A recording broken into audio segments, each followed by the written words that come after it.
বিচার বিভাগের স্বাধীনতা, মানবাধিকার, দুর্নীতি দমন কমিশন এবং গুম প্রতিরোধ সংক্রান্ত গুরুত্বপূর্ণ অধ্যাদেশগুলোতে সরকার পেছনে হাঁটছে বলে মন্তব্য করেছেন টিআইবির নির্বাহী পরিচালক ডক্টর ইফতেখারুজ্জামান। রাজধানীর ধানমন্ডিতে সংবাদ সম্মেলনে তিনি বলেন, অন্তর্বর্তী সরকারের মতোই বর্তমান সরকারের মধ্যেও আমলাতান্ত্রিক ও রাজনৈতিক কারণে অধ্যাদেশগুলো নিয়ে এক ধরনের খেলা চলছে।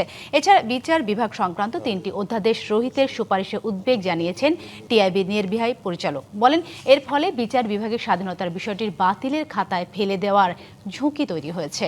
সংস্থাটি জানায়, এসব অধ্যাদেশ আইনের শাসন, ন্যায় বিচার ও মানবাধিকার প্রতিষ্ঠা এবং দুর্নীতি দমনে প্রাতিষ্ঠানিক ভিত্তি শক্তিশালী করতে। এছাড়া বাতিলযোগ্য পুলিশ কমিশন অধ্যাদেশ গ্রহণ করে সরকার হতাশ করেছে বলে জানায় টিআইবি। সরকার মোটা দাগে বিচার বিভাগের স্বাধীনতা, মানবাধিকার, দুর্নীতি দমন, গুম প্রতিরোধ সহ সংক্রান্ত গুরুত্বপূর্ণ বিষয়গুলোর দিকে ক্ষেত্রে পিছনে হাঁটার